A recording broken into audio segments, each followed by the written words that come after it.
Dando prosseguimento à exposição da primeira carta aos Coríntios, agora no capítulo 12, nós já ouvimos 2 sermões desse capítulo, dos versos 1 a 3, quando o apóstolo começa a falar sobre os dons espirituais e ele deseja tirar o povo da cidade de Corinto de algum tipo de ignorância, apesar do fato do apóstolo Paulo já ter passado 18 meses pregando para aqueles irmãos, certamente tocou no assunto, mas era mais um dos problemas daquela igreja, uma igreja que era dividida por inúmeros motivos, preferência entre pastores, briga entre os irmãos, um irmão da igreja que mantinha relações sexuais com a esposa do seu pai, e muitas outras questões relacionadas até mesmo ao culto, né? As mulheres que não queriam usar véu no culto eram mulheres rebeldes. Nós tivemos também a oportunidade de ouvir Paulo instruindo a igreja sobre a ceia do Senhor. Os ricos e poderosos, eles participavam de um banquete na festa ágape, deixavam de lado os irmãos mais necessitados, especialmente aqueles que eram recém-convertidos. Era uma igreja que tinha problema para todo lado, divisão por absolutamente tudo que era possível.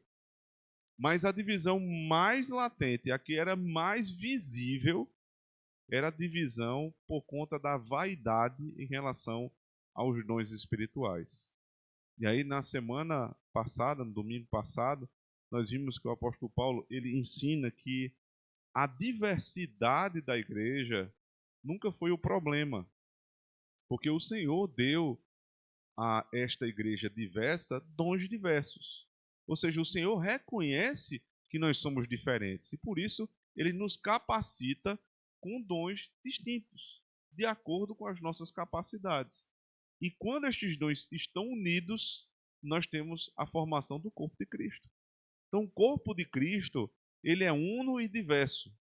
Ele é uno porque quando a gente fala da igreja, a gente fala de uma única igreja. Ela não é nem multifacetada do ponto de vista denominacional. Isso é uma divisão que nós temos. O irmão é da igreja batista, o outro irmão é da igreja congregacional, o outro é presbiteriano. Mas isso é uma divisão nossa, não é uma divisão que cabe dentro do ponto de vista espiritual. É uma igreja só. Mas nós nos dividimos dessa forma. E o Senhor reconhece esta divisão como uma divisão necessária, dada as nossas divergências teológicas. Por outro lado, esta igreja está unida, é uma igreja diversa e una. Inclusive, os próprios dons que o Senhor deu, eles são entregues pelo Senhor para um objetivo, que é o que nós vimos também na semana passada. Os dons não são dados na igreja para a vaidade e para a utilização pessoal. Pelo contrário, quando Deus te dá um dom, quando Deus te dá uma habilidade, quando o Senhor te capacita para fazer algo, Ele está fazendo isso para a utilidade da igreja. Não é para mim, é para o outro. E quando a igreja entende isso, ela deixa de lado a vaidade e passa a tratar os dons como eles devem ser tratados. Paulo, inclusive, desfaz a percepção, a falsa percepção que eles tinham de hierarquia dos dons. Porque na cidade de Corinto, os dons que eram mais evidenciados eram aqueles públicos, né? O dom de profecia, o dom de línguas, os que mais estavam ali aparentes na igreja. Mas eles eram tão vaidosos que o dom de línguas ele não acompanhava muitas vezes a interpretação das línguas. E Paulo vai regular isso no capítulo 14. O dom de profecia era um dom que instruía a igreja, mas ele estava até abaixo, era visto abaixo do dom de línguas. Então Paulo coloca esses dons lá no final da lista anterior, veja. Verso 10. E a outra operação de maravilhas, e a outra a profecia, e a outro dom de discernir os espíritos, e a outra variedade de línguas, e a outra a interpretação das línguas.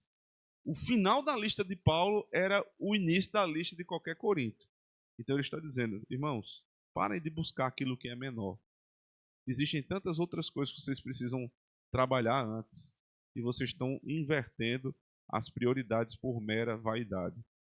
Ele faz isso depois de instruir na doutrina da diversidade a partir da Trindade, lembrando, né, que Paulo toma a Trindade como fundamento para tudo isso que eu acabei de dizer. Ele agora vai fazer uma analogia.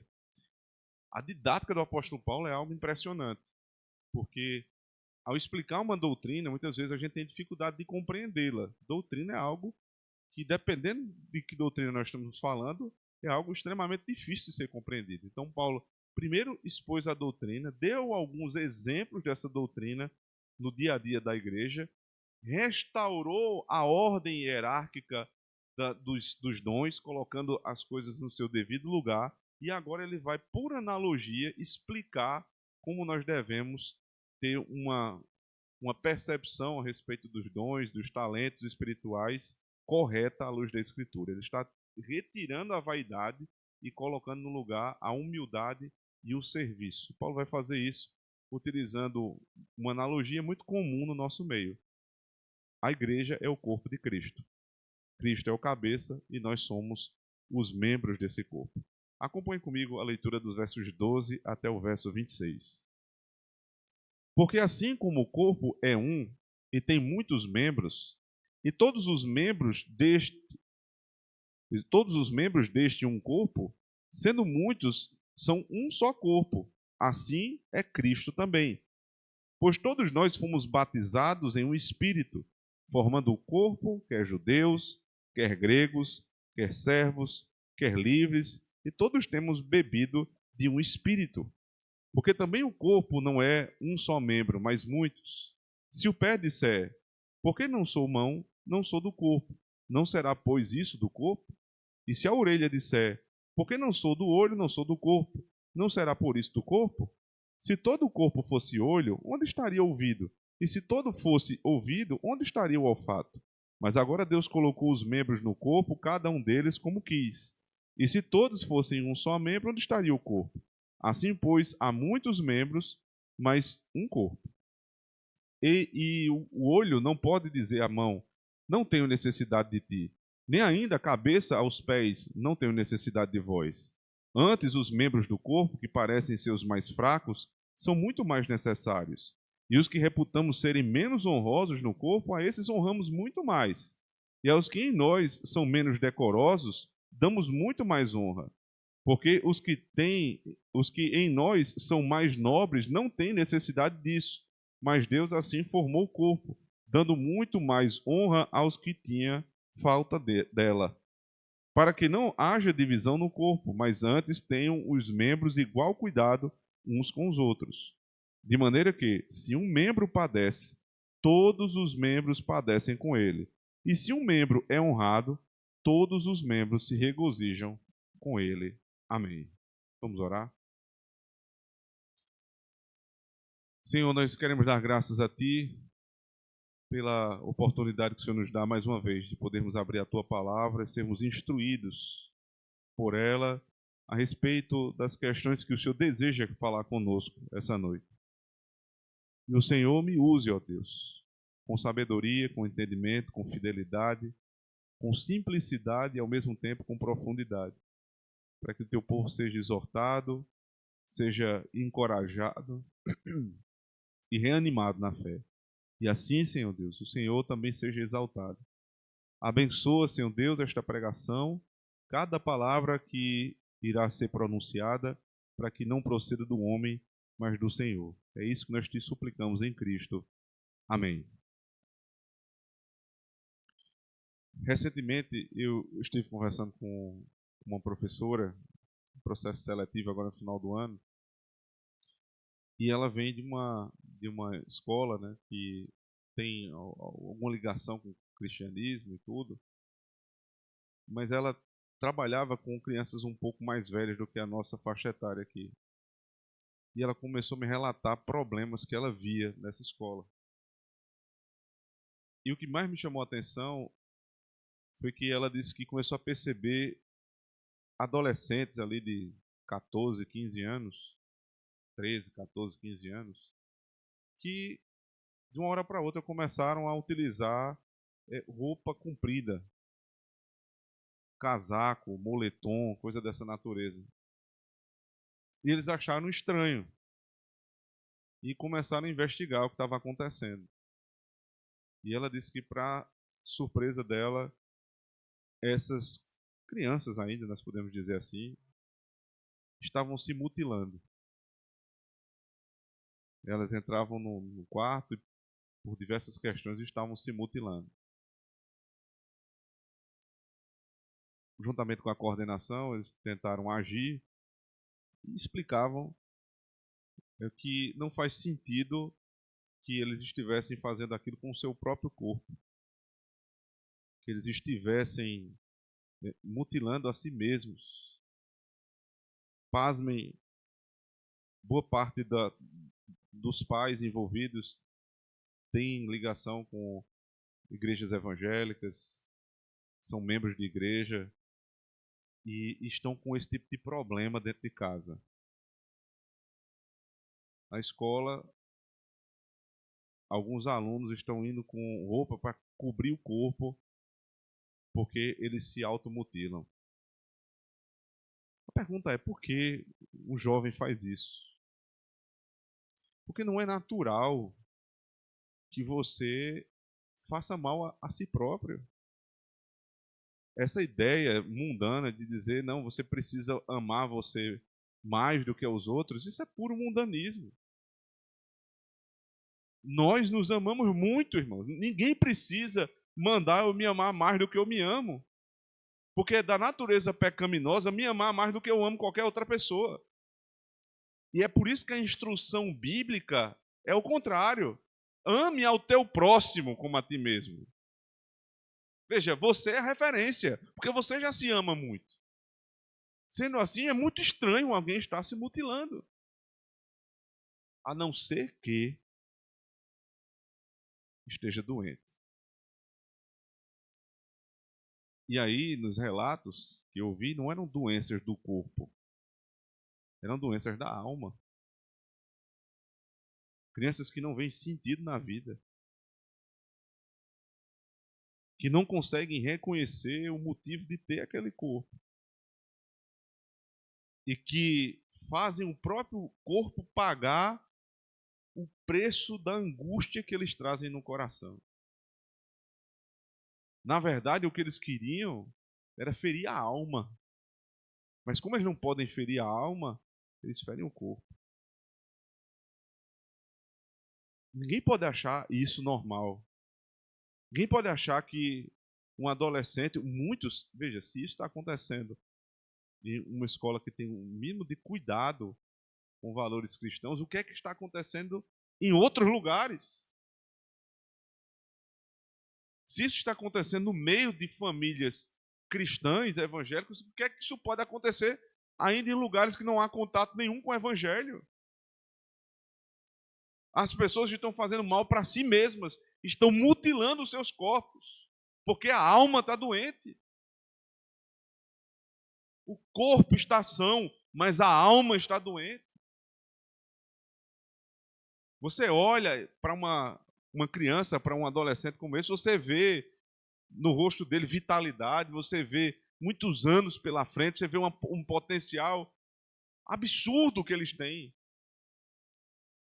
Mas o que eles enxergam na alma é vazio. É vazio. Nós devemos sim cuidar da saúde mental, espiritual dos nossos filhos. Porque entrar por um caminho como esse é um caminho quase que sem volta. Protegê-los, preservá-los, é tudo que nós podemos e devemos fazer. Porque é inconcebível que eu faça mal ao meu próprio corpo. É inconcebível. Não é natural. É um sintoma de doença. Por que seria diferente quando o assunto é a igreja? Por que é diferente quando o assunto é a igreja? Assim como nós estranhamos adolescentes nessas circunstâncias de se automutilarem, nós devíamos nos estranhar também quando nós mesmos, nosso próprio coração, deseja fazer o mal ao corpo de Cristo. Quando por um minuto sequer passa na nossa cabeça fazer mal ao nosso irmão, fazer mal à nossa igreja local, fazer mal à igreja de Cristo como um todo. Isto não é um sinal de normalidade, isso é um sinal de doença espiritual, irmãos. Que nós estamos muito mal espiritualmente. E esta era a circunstância da igreja de Corinto.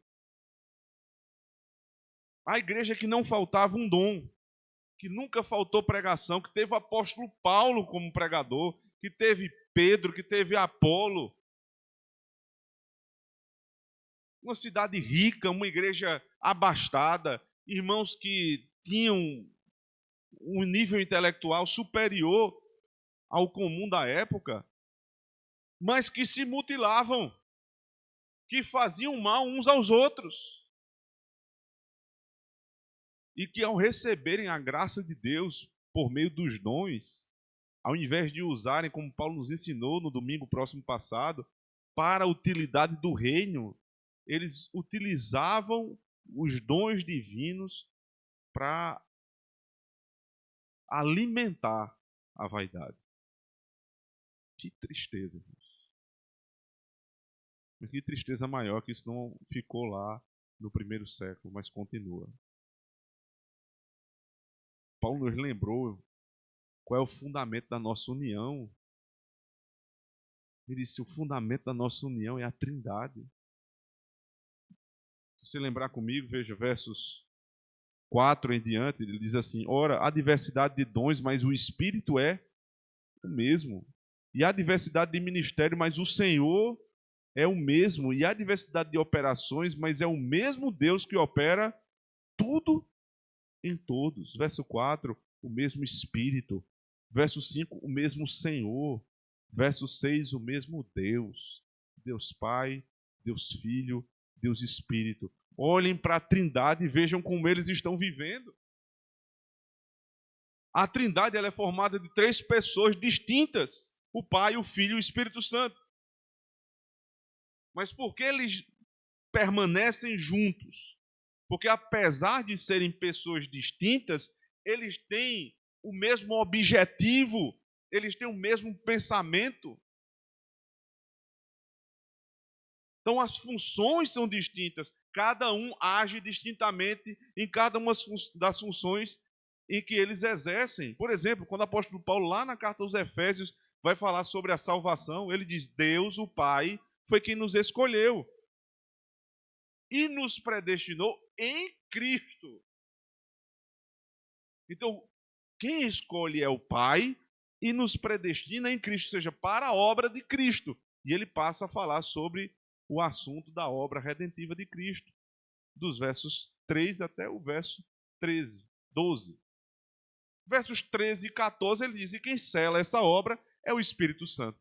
Ou seja, o Pai escolhe, o Filho executa a obra e o Espírito Santo sela na minha vida. A obra da salvação é trinitária. A obra da oração é trinitária. A obra da providência é trinitária. Tudo que Deus faz ou nos permite fazer é trinitário. Por isso, esta é a base, este é o fundamento da nossa união. Ora, se o Pai, o Filho e o Espírito Santo convivem bem entre si, por que eu não vou conviver com meu irmão? E aí Paulo começa a tratar a respeito dos dons, que eram um dos motivos pelos quais eles se dividiam. E agora, a partir deste fundamento na Trindade, ele passa a explicar analogamente, de uma maneira comparativa, como esta igreja deve viver, como se fosse um corpo. Observe o verso 12. Porque assim como o corpo é um e tem muitos membros, todos os membros deste um corpo. Sendo, pois, são um só corpo. Assim é Cristo também. Ora, ele diz: há multiplicidade nos membros de um corpo. O nosso corpo não é só olho, não é só braço, não é só pé, não é só estômago. Cada uma dessas partes tem uma função. Só que quando eu falo de mim, eu não falo do meu intestino, não falo do meu rim, da minha cabeça. Eu falo de mim como um todo. De mim como um todo. E se eu quero bem para mim mesmo, eu vou cuidar de todos os meus membros. Se eu quero o bem do próximo, eu quero que todos os membros dele funcionem bem. Eu não tenho direito de fazer mal a nenhum deles, porque é um corpo, é uma unidade feita de muitas partes. A comparação deveria ser naturalmente com a igreja, vocês percebem isso? O final do verso 12 poderia ser assim: são um só corpo, assim é também a igreja. Mas ele não diz a igreja.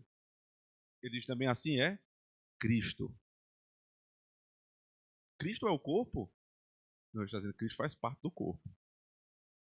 Cristo é uma parte do corpo. Porque a igreja é o corpo de Cristo. Só que qual parte de Cristo é? Efésios 1, por favor.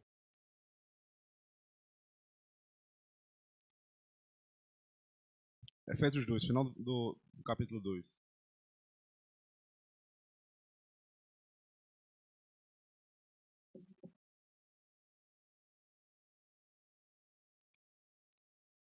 Perdão, mais uma vez. Final capítulo 1, de fato.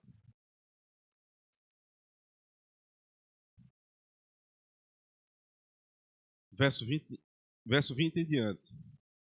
Que manifestou em Cristo, ressuscitando dentre os mortos e pondo à sua direita nos céus, acima de todo principado e poder e potestade e domínio, e de todo nome que se nomeia, não só neste século, mas também no vindouro. E sujeitou todas as coisas a seus pés, e sobre todas as coisas o constituiu como cabeça da igreja, que é o seu corpo. Verso 22. A plenitude daquele que cumpre tudo em todos. Cristo sujeitou tudo aos seus pés e o constituiu cabeça. Cabeça de quê? Cabeça do corpo. E o que é o corpo? A igreja.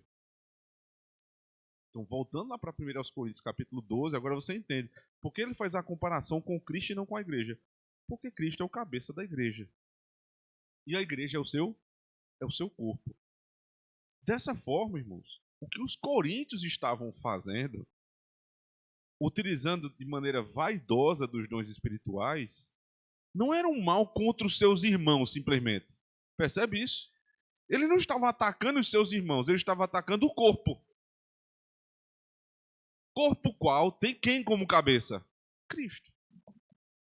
Portanto, os ataques aos irmãos não são ataques aos irmãos, são ataques ao corpo de Cristo, ao próprio Cristo.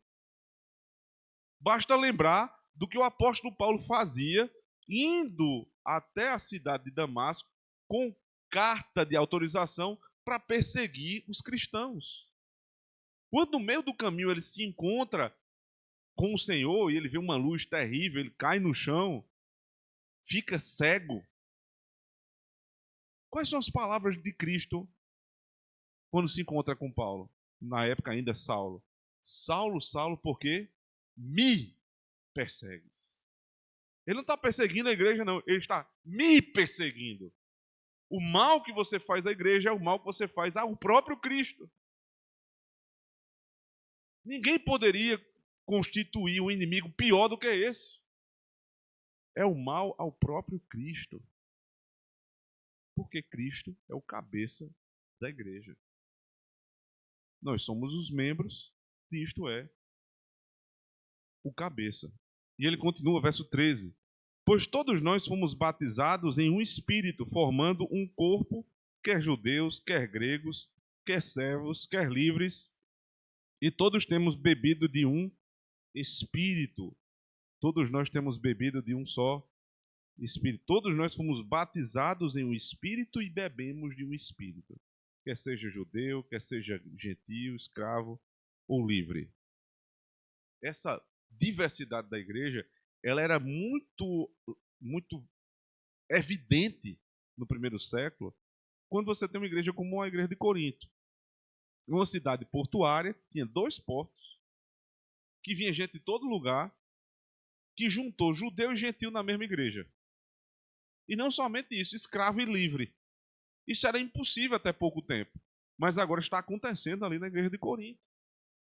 Como isso é possível, irmãos? Você juntar pessoas tão diferentes no mesmo lugar. Porque o que te une é o mesmo Espírito. Só que aqui eu preciso fazer uma distinção. Nós não estamos falando do Espírito no sentido de pensamento, não é o mesmo pensamento, não é o mesmo objetivo. Eles vão ter o mesmo objetivo por conta do que aconteceu antes em relação ao Espírito. E esse versículo é motivo de muitos debates. O que é o batismo com o Espírito? Se você for para um meio pentecostal, o batismo com o Espírito é como se fosse uma segunda bênção. Então você tem a primeira bênção, que é a conversão, e a segunda bênção, que é o batismo com o Espírito. Nós não cremos nisso. Nós não cremos nisso, porque é até estranho, né? Quando você olha para o batismo como sacramento, você tem a figura do ministro, você tem o elemento água, e você tem nome de quem o ministro está realizando aquele sacramento, em nome do Pai, do Filho e do Espírito Santo. O Pai, o Filho e o Espírito Santo é o fundamento, o elemento é a água, e há o ministrante, que é o pastor. Só que aqui é estranho, né? Porque você sai de toda essa estrutura. É a mesma estrutura da ceia. Tem o ministrante, tem os elementos, tem o povo. Ali, se você for entender batismo com o Espírito nesse sentido, fica estranho, porque é o Espírito que batiza com ele mesmo. É fora da estrutura sacramental de toda a Escritura. Se o batismo com o Espírito é uma segunda bênção à parte da conversão, então nós temos uma quebra da estrutura. Não há ministrante. E o elemento é a mesma coisa. Quando você toma o pão, você lembra de quê? Isto é o corpo de Cristo. Você bebe o vinho, isto é o sangue de Cristo. Então, o símbolo aponta para a coisa significada. No caso aqui, não aponta para nada, porque o Espírito que está ministrando é o mesmo Espírito que é o elemento ministrante. Estranho isso. É muito estranho. Se voltarmos para os evangelhos, Mateus capítulo 3,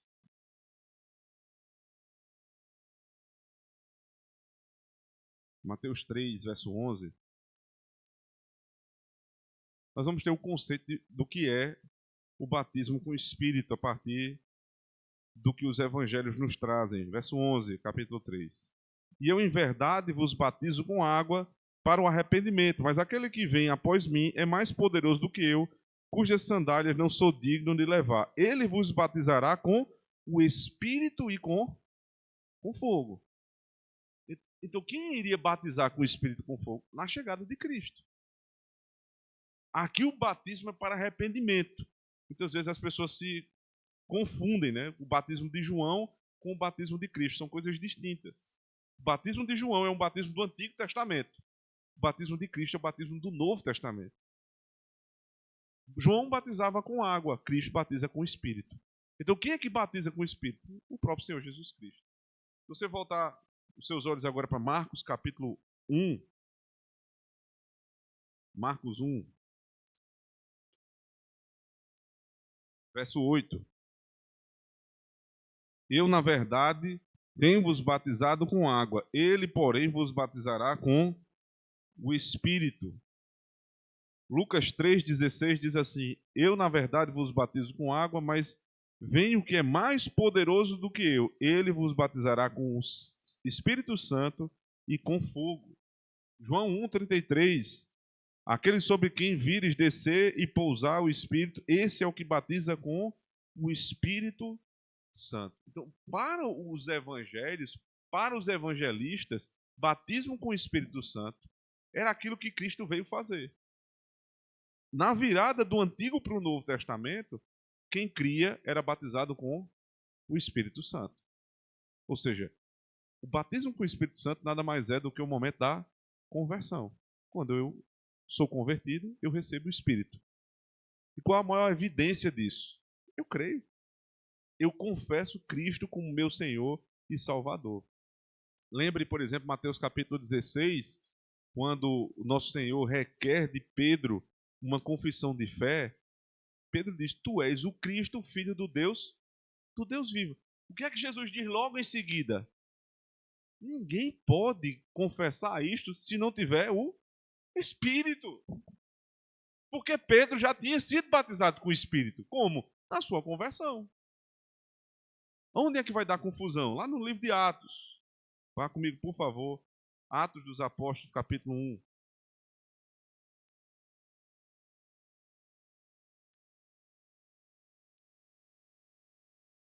Atos 1, verso 5.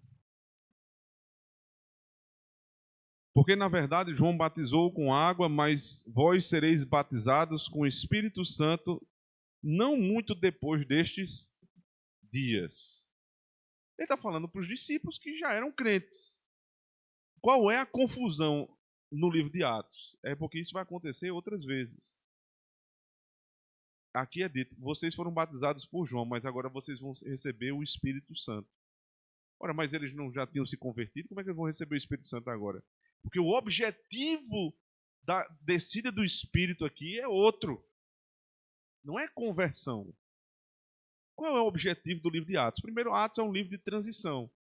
Nós estamos saindo dos evangelhos, que é a parte mais...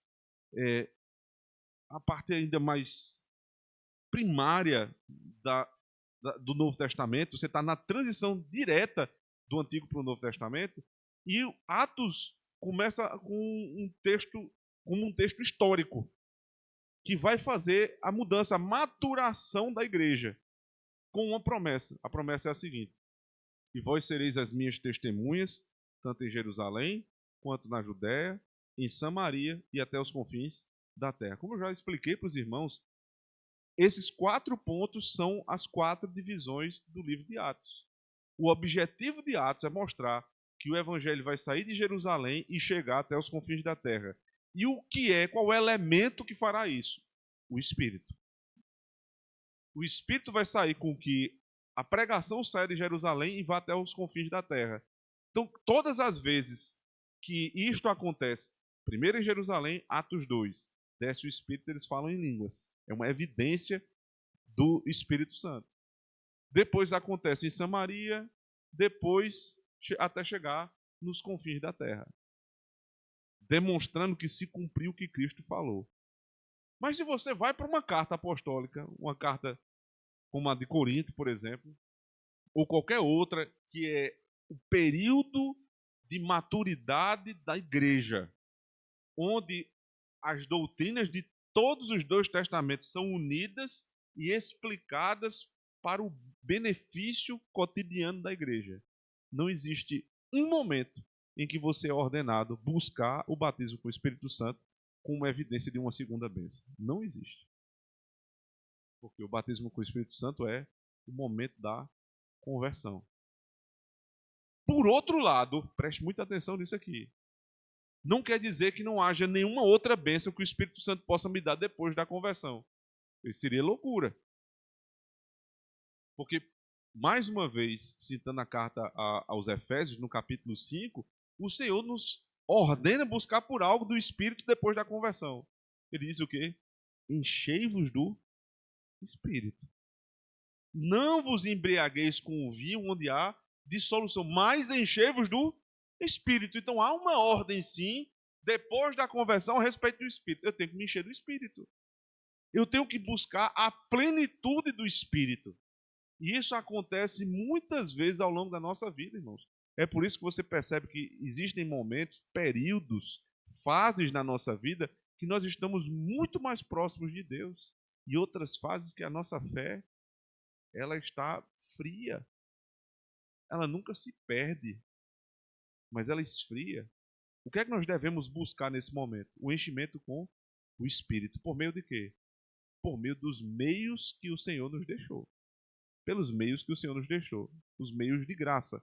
Oração, pregação e sacramentos. Viver na comunhão, no corpo de Cristo, é a única forma de buscar o Espírito. A plenitude do Espírito. Quem vive fora da igreja, fora do corpo, e diz assim, eu estou buscando essa bênção, não sabe que bênção é essa. É impossível estar fora do corpo e ser cheio do Espírito que habita no corpo.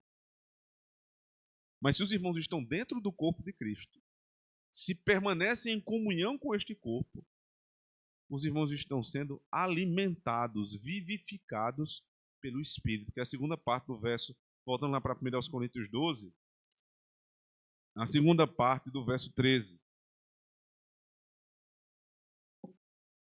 Pois todos nós fomos batizados em um Espírito. Então ele está dizendo, todos da igreja que são crentes foram batizados em um Espírito. Ele está considerando que os irmãos são crentes verdadeiros. Porque veja só, no batismo sacramental, muitos podem ser batizados, mas não terem o Espírito. Concordam comigo? É possível que alguém tenha sido batizado e não tenha o Espírito. Só que a igreja não tem como saber. Então, nós reconhecemos a pessoa como um cristão, mas ele pode ter o sacramento e não ter o batismo com o Espírito. O batismo com o Espírito é feito na hora da conversão. O batismo com água é só depois. Paulo supõe ou pressupõe que os irmãos sejam crentes. Então ele diz, pois todos nós fomos batizados em um Espírito. O Espírito Santo. E aí não importa se você é judeu, grego, servo, livre, todos temos bebido de um Espírito. O Espírito me batizou e depois disso eu tenho bebido do Espírito, que é o processo de santificação, a busca pela plenitude no Espírito. Que não é uma segunda bênção nesse sentido pentecostal, mas é sim uma bênção que o Espírito nos dá ao longo da vida. O Espírito Santo nos dá a oportunidade de bebermos dele para estarmos cada vez mais cheios desse Espírito. É impossível que alguém cheio do Espírito, preste atenção, que alguém cheio do Espírito mutile o próprio corpo de Cristo. Não é possível que alguém saudável esteja se mutilando, como aqueles alunos da escola que citei. Não é possível. Tem que estar doente. Tem que estar com problema. Então, se nós, irmãos, formos instrumentos para fazer mal ao próprio corpo de Cristo, é porque nós não estamos bebendo do Espírito. Não necessariamente nós não tenhamos o Espírito. Veja só. É possível que, como cristãos, como crentes, nós estejamos fazendo mal ao nosso próprio corpo, inclusive ao corpo de Cristo. Mas não é normal. Não é uma demonstração de saúde espiritual, mas de doença. Porque se eu tenho bebido do Espírito, eu vou buscar o bem do corpo.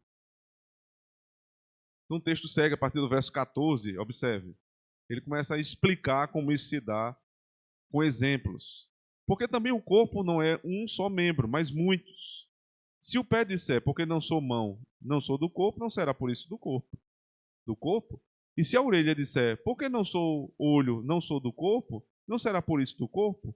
Se todo o corpo fosse olho, onde estaria o ouvido? E se todo fosse ouvido, onde estaria o olfato? Mas agora Deus colocou os membros no corpo, cada um deles como quis. E se todos fossem um só membro, onde estaria o corpo? Assim, pois, há muitos membros, mas um corpo. Ele faz uma segunda seção dentro da seção maior. É a explicação por meio de exemplos do que ele acabou de dizer a respeito do corpo de Cristo, de maneira conceitual. Ele desenha, vamos dizer assim. Ele acabou de desenhar para a gente entender. O corpo é feito de muitos membros. Agora vamos passar para um exemplo aqui. Se o ouvido ficar pensando assim, eita, como eu queria ser olho. Porque bom mesmo é ser olho, porque o olho enxerga as coisas. O olho é bonito. O olho tem pálpebras. O olho tem cílios. Bom mesmo é ser olho. Porque o olho não só é belo, mas ele tem serviçais para o ajudarem no seu trabalho. Mas a orelha, a gente só escuta um monte de besteira. Coisa que eu queria nem escutar, não posso nem parar para não escutar. É um lugar que não é muito higiênico, né? Se você não mantiver uma higiene diária ali, o ouvido começa a ser estranho. Então o ouvido passa a querer ser olho. E o pé olha e diz assim, bom mesmo é se eu fosse braço, se eu fosse mão. Porque coitado do pé sofre, né? E quanto mais pesado a gente for, mais sofre o coitado do pé. E ele queria ser mão, porque a mão é a que é a que pega o alimento, a mão é que aperta a mão do outro, cumprimenta o seu semelhante. A mão faz tanta coisa legal. E os membros começassem a pensar assim, imagina os membros do teu corpo, um querendo ser o outro. Como é que Paulo resolve isso aqui? Ele diz, verso 18, mas agora Deus colocou os membros no corpo, cada um deles como quis. Deus te fez como Ele quis que você fosse. Então não adianta, meu amigo, você brigar, querer ser ouvido se você é olho, querer ser braço se você é pé, querer ser intestino quando você, na verdade, é rim. Não adianta. Deus te fez como você é, com as qualidades, com as habilidades e os defeitos, do jeito que Ele quis. Você é o que Deus quis que você fosse ser. Se nós não começarmos, irmãos, a nos colocar no nosso próprio lugar, uma das maiores bênçãos da vida no ser humano é saber quem ele é. É saber quem ele é. E a maior desgraça é desconhecê-lo. Porque quando eu sei quem eu sou, eu estou a um passo de me aceitar e começar a trabalhar a partir do que eu tenho. Mas se eu começo o tempo todo a ficar olhando para a vida do meu irmão, isso aí vai terminar em confusão. Porque eu vou começar a olhar para o meu irmão mal. Os maiores problemas entre irmãos, entre família, entre amigos, sempre são, aparentemente, inicial, ou do ponto de vista inicial, pequenas coisinhas, pequenos probleminhas. E a gente vai deixando aquilo ali crescer. E em boa parte dos casos, irmãos, é porque nós não nos colocamos na nossa função. Porque o marido briga com a mulher, geralmente, porque um dos dois não está cumprindo a sua função. Ou seja, não sabe quem é. Não sabendo quem é, ele quer tomar a parte do outro. E nesse momento não dá confusão. Não queira ser olho se você é pé. Não queira ser cabeça se você é cauda. Todo o corpo precisa do outro membro. Quem é que é mais evidente na igreja? O trabalho mais evidente é o do pastor. Mas imagine você, se ao chegar aqui às 18h30, ao invés de cadeiras organizadas, isso aqui tivesse um salão vazio e sujo, desorganizado. A figura do pastor é muito importante, mas a figura de quem veio antes para organizar tudo isso aqui é extremamente importante. A figura da pessoa que não aparece na igreja é extremamente importante. Nós temos um canal que já está beirando aí. Daqui a pouco nós vamos chegar a 30.000 pessoas nos seguindo. Para que essas pessoas tenham acesso, todo domingo tem que ter alguém lá em cima, que você nem vê, na maioria dos casos. Não é assim? Não precisa olhar para ele agora, não. Deixa ele no anonimato. Mas ele está lá em cima. Para que a gente cante os salmos, tem alguém tocando. Para que você tome a ceia, alguém chegou aqui e preparou. Para que tenha um jantar depois do culto, as mulheres se organizaram. Para que a gente tenha um pouco de segurança, tem alguém lá fora tomando conta. Então, todas estas pessoas são extremamente importantes para que isso aqui aconteça. Se nós entendermos isso, irmãos, e se você estiver numa posição que não aparece na igreja ou fora da igreja, não se incomode com isso. Lembre aqui do que o Senhor disse, mas agora Deus colocou os membros no corpo, cada um deles como ele quis. Deus quis que fosse assim. Ou vocês acham que muitas vezes os pastores não queriam estar sentados como vocês estão? Ter um domingo para sentar com a família e ficar. Eu queria ouvir a pregação. Mas Deus quis que fosse assim. Então, se Deus quis que fosse assim, sabe o que seria estranho? Desejando estar ali sentado, eu todo domingo inventasse de colocar alguém aqui para pregar. Um domingo sim, um domingo não. Para quê? Não, porque eu tenho que ficar com minha família. Ora, meu irmão, mas você foi selecionado, você foi separado pelo Espírito Santo para pregar, então pregue. Ah, mas eu queria. Não importa o que eu queria, importa o que Deus quer para mim. E é por este motivo que em pouquíssimas ocasiões durante um ano, vocês veem outra pessoa neste púlpito que não eu. Mesmo em muitos momentos eu querendo estar sentado. Sabe por quê? Porque Deus quis que neste corpo o meu trabalho fosse pregar. E se eu me sentar em ocasiões indevidas, eu estarei quebrando o chamado do Senhor. Eu lhe pergunto, para que Deus te chamou na igreja? Não é possível. Não é possível que não tenha nada para você contribuir. Esse ano, irmãos, eu espero ver esta igreja ser mais serva do que sempre foi. Ver, porque claramente o Senhor tem tratado conosco já há algum tempo. A demonstração do desejo de servir, de procurar para dizer como é que eu posso ajudar, de entender que a obra desta igreja não se resume ao conselho da igreja, mas que a obra é do Senhor, mas é feita por nós. Se nós não fizermos, quem vai fazer? Ou vocês acham mesmo que tudo isso aqui cai do nada? As coisas são do jeito que são porque existem pessoas se dedicando para que sejam assim. Mas nós precisamos de mais gente para ajudar. E ajudar não no que você quer, mas naquilo que o Senhor permitir você fazer. O que Ele permitir. Preste atenção nisso. É uma permissão de Deus servir na igreja. A igreja é dele. Se Ele te permitir fazer algo, faça. E faça de bom grado. Paulo continua. Verso 20. Assim, pois, há muitos membros, mas um corpo. E o olho não pode dizer à mão, não tenho necessidade de ti.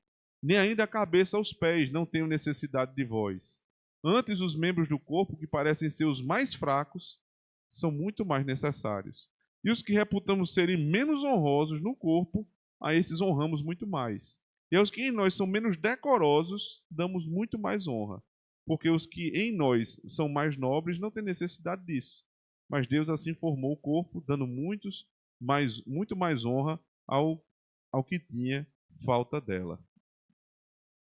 Ele começa agora a fazer uma comparação com algumas partes do corpo. Existem partes do nosso corpo que elas permanecem veladas o tempo inteiro. Porque elas são menos decorosas, elas não devem estar à mostra. Ora, mas o que é menos decoroso é o que você, no final das contas, dá mais honra. Porque você sempre cobre. Porque você sempre se preocupa. Então, os membros do corpo que estão sempre velados são os que recebem maior honra. Você já pensou que isso muito provavelmente vai acontecer no céu? Muito provavelmente, quando o Senhor for entregar o galardão de cada um de nós, for nos abençoar pelos trabalhos, veja, porque a salvação é de graça. Mas nós não vamos ter os mesmos privilégios no céu. Esqueça isso, porque isso seria injusto. Eu espero que você não esteja aguardando ter a mesma honra do apóstolo Paulo, porque vai quebrar a cara. Não vai ter. E seria uma loucura da nossa cabeça achar que teríamos. O Senhor retribuirá a cada um de acordo com a sua obra, não para salvação. Mas haverá isto, irmãos. Os membros menos decorosos, se isto é uma comparação com a igreja, quer dizer o seguinte: existem, e aí eu vou citar no feminino porque eu acho que cabe muito bem. Existem irmãs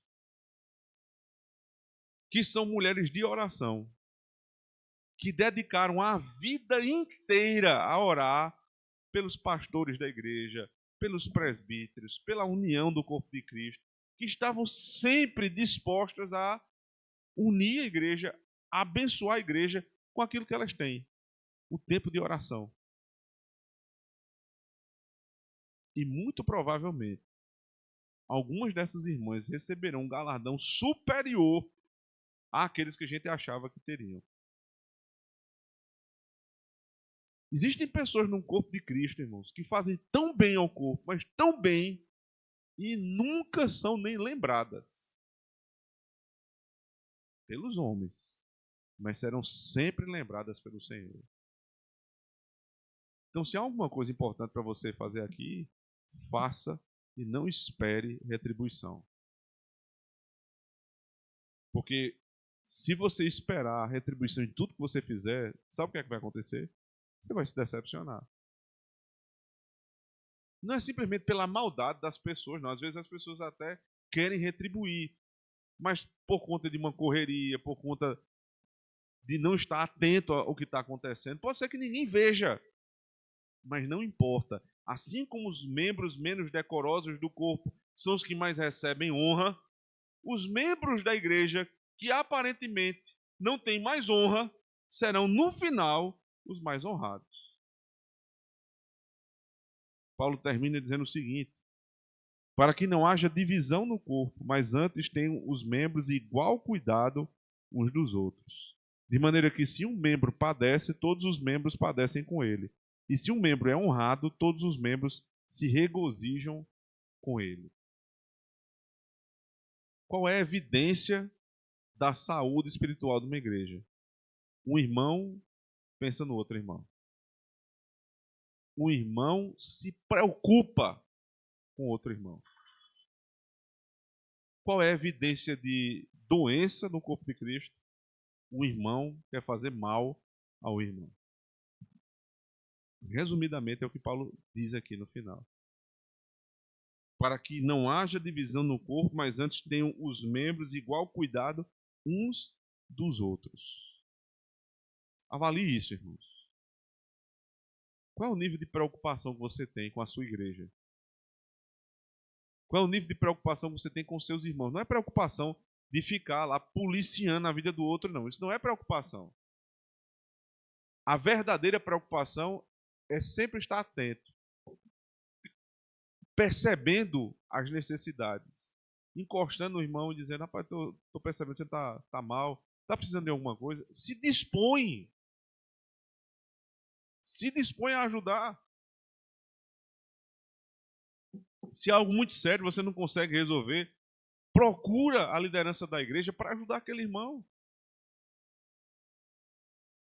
E é por isso, irmãos, que a igreja da nossa época, e aí eu não me refiro mais a denominações, mas a igreja como um todo, porque isso é um espírito da nossa época. Ela pode ser comparada a um jovem que se automutila. Porque o nível de enfermidade espiritual é tão grande, a angústia na alma dos crentes é tão grande, o vazio que carregam é tão grande, que eles estão mutilando uns aos outros, sem nem perceber. E assim como os jovens usam os casacos para esconder as marcas da mutilação, estas pessoas escondem as marcas das suas mutilações de muitas formas. De muitas formas. Mas o teu trabalho como membro da igreja, membro do corpo de Cristo, é preservar o corpo. Se você é orelha, pé, cabeça, intestino, não importa. Não importa. Você foi escolhido por Deus para desempenhar o que você faz no corpo de Cristo. Faça bem feito. Se preocupe com os seus irmãos e faça bem feito. Qual é um grande dom que uma mãe pode ter? Criar bem os filhos. Você já imaginou a contribuição que as mães desta igreja dão para o corpo de Cristo, para a união do corpo de Cristo, à medida que criam bem os seus filhos? Que orientam o modo como o filho ou a filha vão lidar com o filho do irmão? Porque crianças mal orientadas vão começar a brigar, e sabe no que é que vai dar o final dessa briga de duas crianças? A briga dos pais. Mas se você educa bem o seu filho, você evita. E se isso acontecer, você sabe como tratar. Um pai, um marido, ele tem muito a fazer pelo bem do corpo de Cristo, orientando bem a esposa, tirando a esposa de situações complicadas que ela não deve se meter, orientando inclusive em relação a que tipo de amizade a esposa pode ou não pode ter, porque ele é o chefe da casa, ele é o pastor da casa. E isto trará benefício para a igreja de Cristo. No nosso meio, irmãos, quantas atribuições precisam de ajuda? Se coloca à disposição para o bem da igreja de Cristo. Deixando de lado agora um pouco a igreja local, pense nesse texto a respeito da igreja como um todo, a igreja de Cristo, como o corpo de Cristo universal. Nós devemos nos preocupar com as demais denominações. Nós devemos orar pelas outras igrejas. Nós devemos orar pelos pastores de outras denominações, porque é um corpo só. Geralmente a gente reduz a nossa comunidade local por um motivo óbvio, onde a gente vive. Mas nós precisamos ter um bom convívio com as outras igrejas, irmãos. E ensinar os nossos filhos a respeitarem as outras igrejas. Quando for no domingo que você vai orar pela pregação na sua casa, peça, evidentemente, primeiro pelo pastor da sua igreja. Mas depois, rogue ao Senhor que abençoe todos os ministros fiéis da palavra de Deus nesse dia, para o bem da igreja de Cristo, a qual nós somos membros. E se nós fizermos mal a esse corpo, isto é uma evidência séria de que nós estamos enfermos espiritualmente. Você acha um absurdo um jovem se mutilar? Eu também acho. Preocupante. Sinal que aquela alma não vai bem. Mas e um membro que faz mal ao corpo de Cristo? O que é pior? Fazer mal ao corpo, ao meu corpo, ao corpo de Cristo? São duas tragédias, irmãos. Mas eu não queria estar na pele de quem faz mal ao corpo de Cristo. Nós devemos orar para que nunca sejamos nós a fazer este mal. E devemos orar por aqueles que fazem este mal, para que Deus toque nos seus corações e se arrependam. Lembrem todos os dias, este corpo tem um cabeça. Fazer mal a ele, ao corpo, é fazer mal ao próprio Cristo. Não queira ter Cristo como teu inimigo. Abençoe os teus irmãos. Cuide deles, para o teu bem e da igreja. Amém. Vamos orar. Senhor Deus, obrigado por nos revelar tão gloriosa verdade e nos exortar, Senhor Deus, para que nunca, jamais façamos algum mal contra a tua igreja. Nem nossa igreja local, nem qualquer outra igreja espalhada na terra. Que nós tenhamos sempre o mesmo espírito, Senhor Deus, ainda que divergindo teologicamente em alguns pontos, queiramos sempre o bem da tua igreja. Batistas, congregacionais, assembleanos, presbiterianos, tantas outras igrejas, Senhor Deus, que o Senhor tem sustentado. Abençoe, ó Deus, a sua liderança, abençoe os seus pastores, abençoe os seus presbíteros, seus diáconos. Toda a membresia, Senhor Deus, seja agora abençoada pelo Senhor e pelo teu poder. Não esqueça, Senhor, da nossa igreja local. Abençoe este lugar, ó Deus, para que sempre possamos viver em comunhão com o Senhor e com os nossos irmãos. E busquemos, Senhor Deus, nos preocupar com eles. Busquemos, Senhor Deus, servi-los naquilo que é possível. Porque ao final o Senhor nos cobrará disso. Assim como tu disseste, Senhor Deus, a Saulo, Saulo, Saulo, por que me persegues? O Senhor poderá fazer isto também àqueles que perseguiram o teu corpo. Não nos deixa, Senhor Deus, nos mutilar nós mesmos, mas muito pelo contrário. Que nós possamos ser instrumentos para o benefício desse corpo, desempenhando a obra que o Senhor mesmo nos confiou. É assim que nós rogamos em Cristo. Amém.